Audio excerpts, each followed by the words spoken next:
namamu selalu di dalam doaku, berkuasa atasku. Tuhan, ku bawa rinduku, ku nyatakan Engkau Tuhan di hidupku. Bagi nama Tuhan kemuliaan, kejayaan. Namamu berkuasa, diam dalam hadirat-Mu. Engkau tetap Tuhan, ku tinggikan di atas segalanya. Tempat ini dipenuhi nama Tuhan.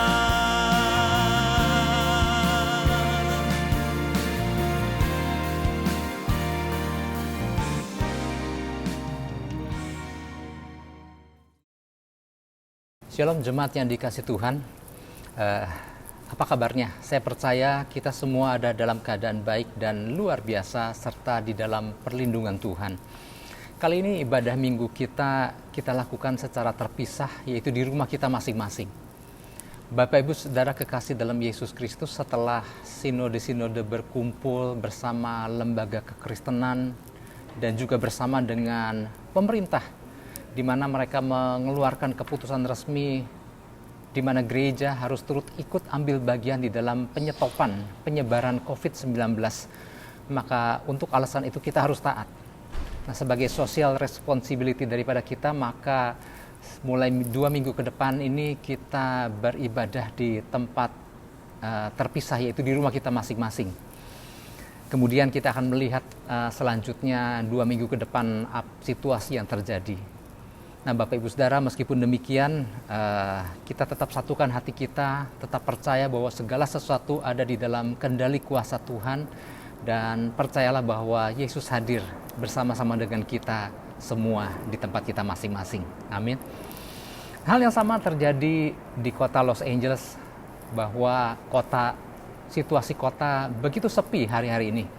Karena pemerintah setempat pun mengeluarkan peraturan yang sama bahwa seluruh penduduk untuk tidak keluar daripada rumah mereka apabila tidak ada hal yang begitu mendesak.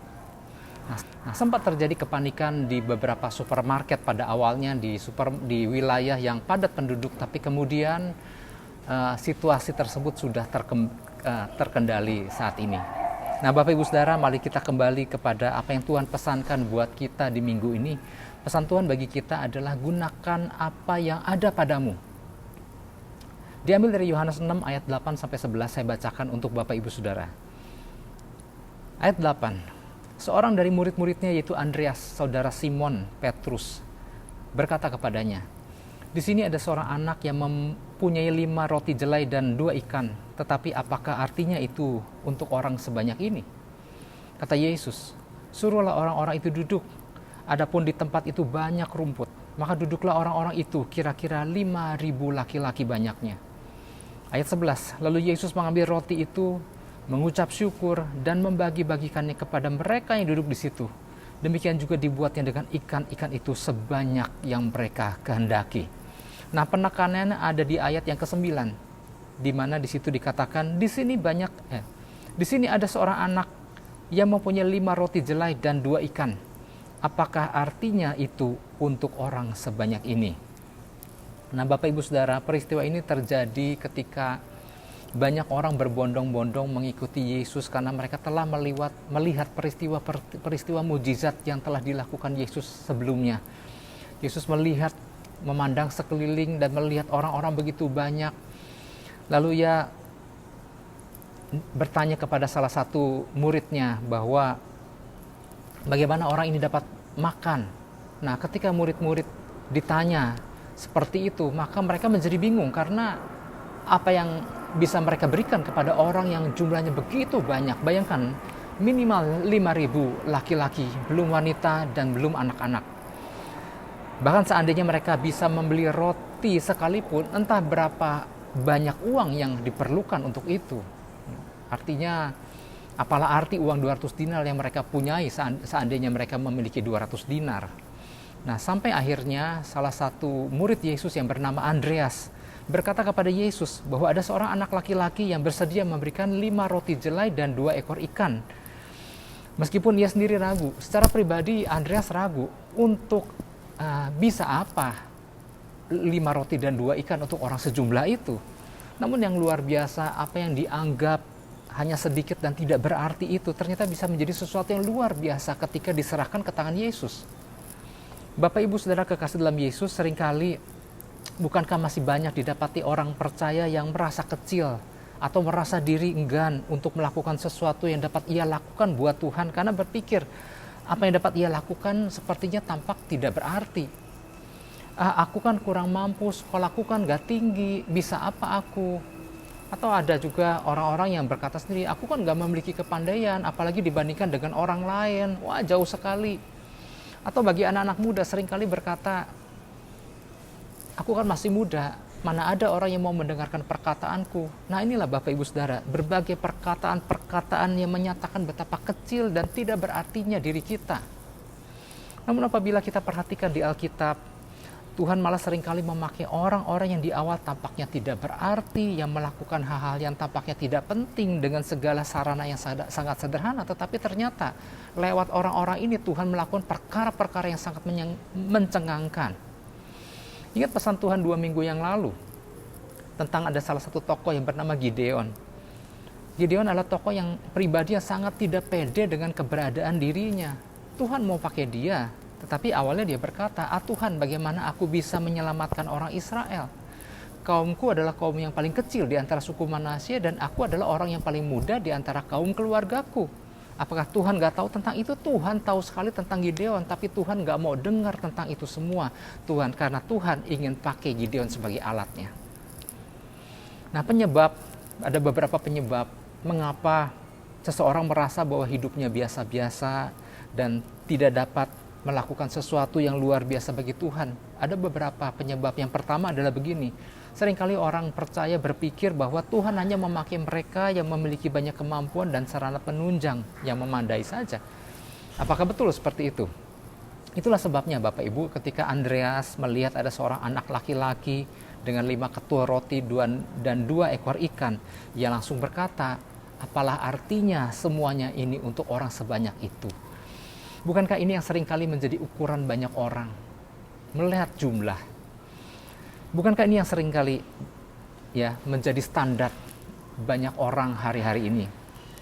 Tetapi kalau kita perhatikan di Alkitab, bukan hanya mereka yang memiliki kemampuan banyak saja yang bisa Tuhan pakai, tetapi mereka yang tidak punya kemampuan, tidak memiliki apapun, Tuhan juga bisa pakai.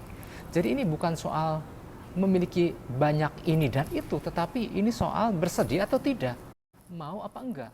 Itu yang pertama, bahwa orang berpikir bahwa Tuhan hanya memakai orang-orang yang memiliki berbagai kemampuan dan sarana penunjang yang memadai saja. Yang kedua, penyebab kenapa seorang merasa dirinya biasa-biasa saja dan tidak dapat melakukan sesuatu yang luar biasa bagi Tuhan, yang kedua adalah gini, banyak orang percaya masih merasa dirinya nggak layak. Saudara tahu nggak bahwa salah satu dakwaan iblis yang paling iblis favoritkan, yang sering ia gunakan adalah mendakwa orang percaya bahwa engkau nggak layak. Ingatkah engkau akan dosamu yang begitu besar yang engkau lakukan pada zaman dulu? Mana mungkin Tuhan pakai kamu? Nah inilah dakwaan yang seringkali dilancarkan si iblis kepada orang percaya. Nah Bapak Ibu Saudara, ingat, bukankah Tuhan telah selamatkan kita? Bukankah kita telah menjadi ciptaan yang baru di dalam Tuhan?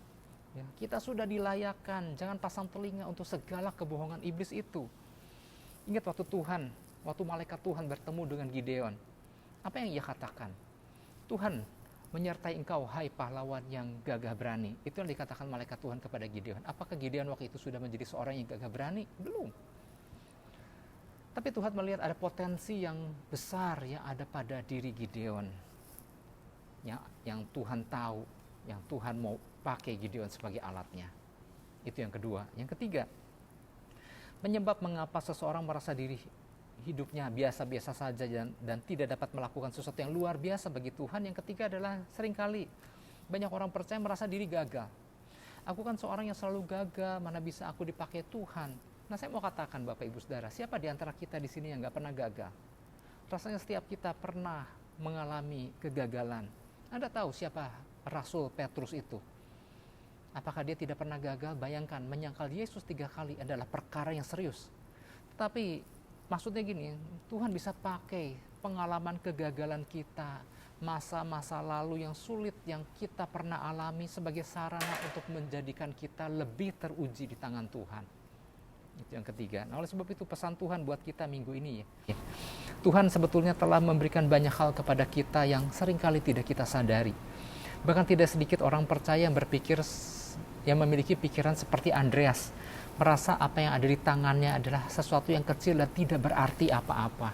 Ini yang seringkali dialami banyak orang percaya, tidak sedikit. Namun lewat pesannya ini Tuhan mau kita menyadari bahwa jangan merasa diri kecil dan tidak memiliki apa-apa untuk dapat berkontribusi bagi kepentingan kerajaan sorga.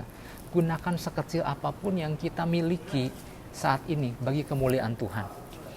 Ingat, sesuatu yang kecil dan tampak tidak berarti bisa menjadi sesuatu yang luar biasa di tangan Tuhan. Di tengah situasi yang terjadi hari-hari ini, meskipun aktivitas kita sangat terbatas, Tuhan mau gunakan apapun yang ada pada kita untuk kepentingan Tuhan. Nah, oleh sebab itu beberapa hal yang perlu kita pahami berkaitan dengan pesan Tuhan ini, diantaranya adalah yang pertama, Tuhan tidak memakai seseorang yang sekedar bisa atau mampu, tapi Tuhan mau pakai seseorang yang bersedia untuk dipakai.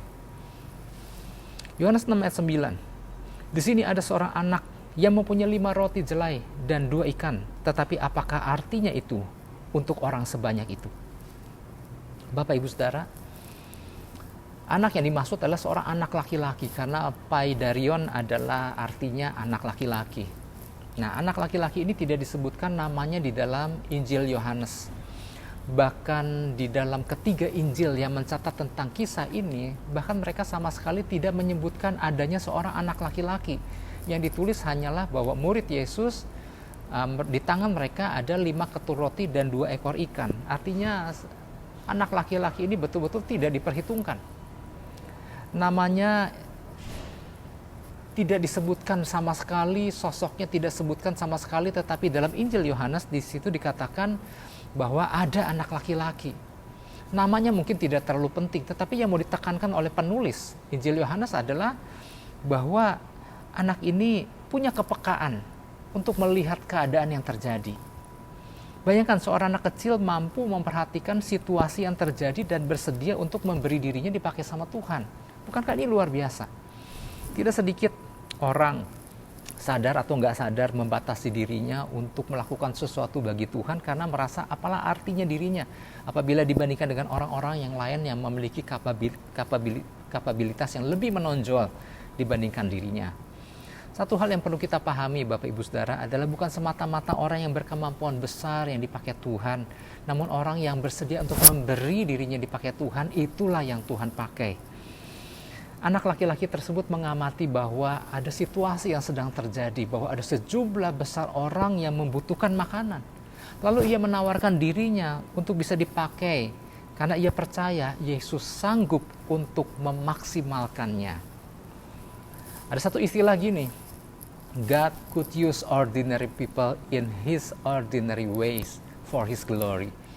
Artinya Tuhan bisa pakai orang biasa dengan caranya yang luar biasa untuk kemuliaannya. Ketika kita mungkin saat ini merasa diri kecil, merasa banyak kesalahan yang telah diperbuat, merasa banyak perkataan yang salah dan merasa nggak layak, ingatlah akan tokoh yang bernama Yesaya. Siapa yang nyangka kalau Yesaya yang dimaksud adalah kelak menjadi nabi besar yang dipakai Tuhan menjadi kepanjangan lidah Tuhan. Ini kan sesuatu yang luar biasa.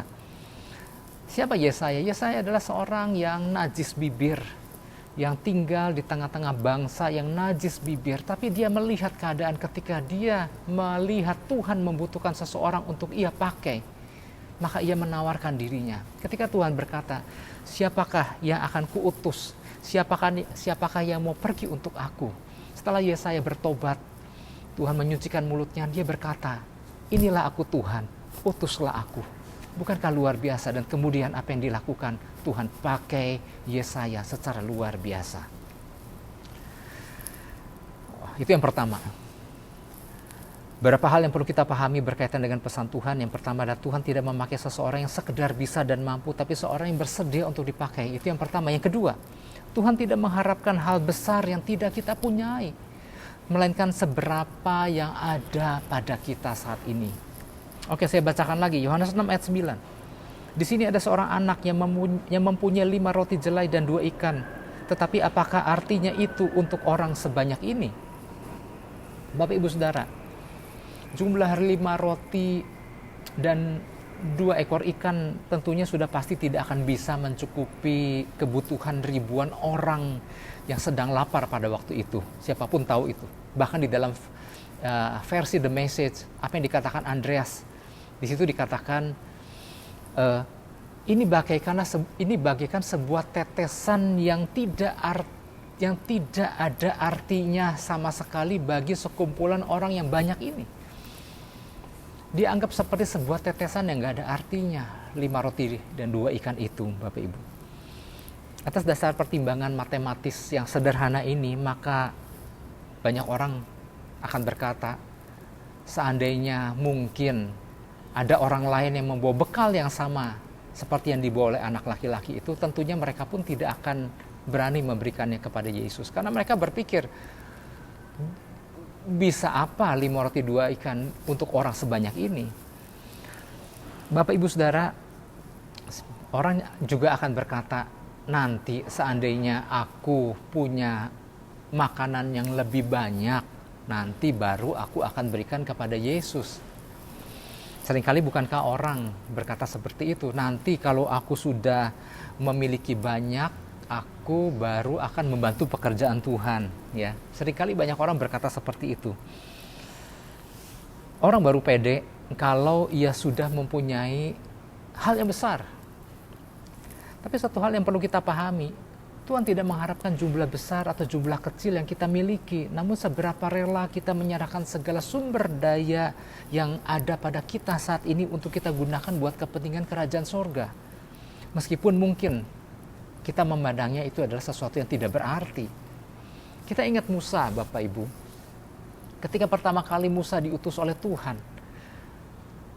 untuk pergi ke Mesir, menghadap Firaun untuk membebaskan bangsa Israel, Musa merasa tidak sanggup. Karena apa? Karena ia lebih melihat segala kekurangan yang ada pada dirinya. Tuhan, aku kan gak bisa bicara, aku kan berat lidah. Nanti kalau orang bertanya siapakah nama Allahku, aku harus jawab apa dan lain-lain. Namun Tuhan kita bukan Tuhan yang memilih seseorang atas dasar seberapa besar dan seberapa banyak yang dimiliki, tapi Tuhan melihat seberapa tulus hatinya. Meskipun mungkin ia tidak memiliki terlalu banyak yang ada pada dia. Tapi yang luar biasa ketika Musa kemudian melanjutkan, Tuhan, bagaimana kalau mereka tidak percaya dengan apa yang aku katakan, gimana kalau mereka nggak mau mendengarkan? Lalu Tuhan bilang sama Musa, lihat apa yang ada di tanganmu. Tongkat Tuhan, buat Tuhan cukup.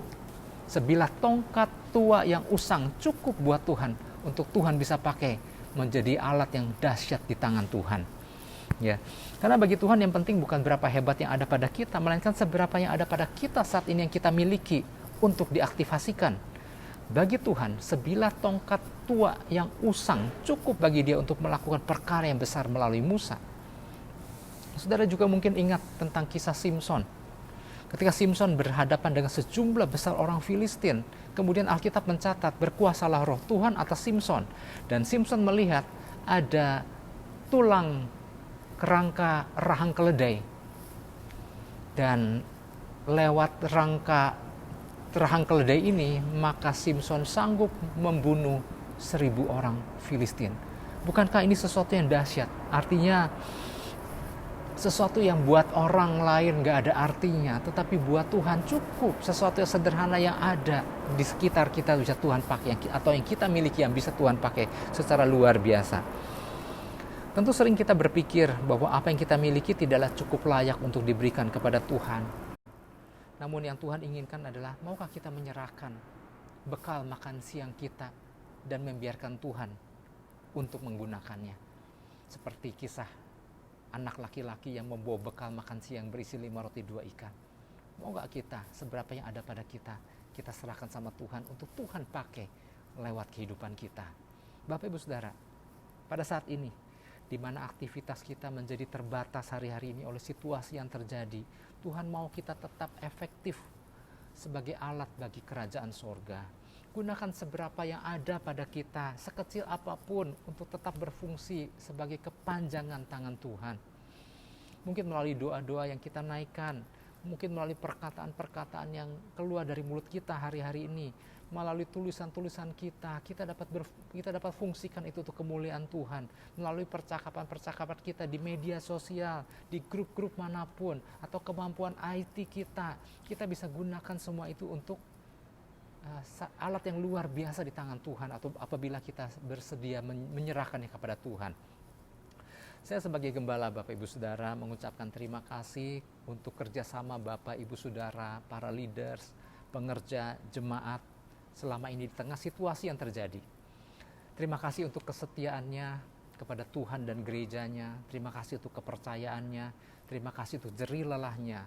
Terima kasih untuk pemikiran-pemikirannya. Dan saya mengucapkan terima kasih juga untuk segala taburan-taburan yang begitu luar biasa. Semua begitu berarti Bapak Ibu Saudara.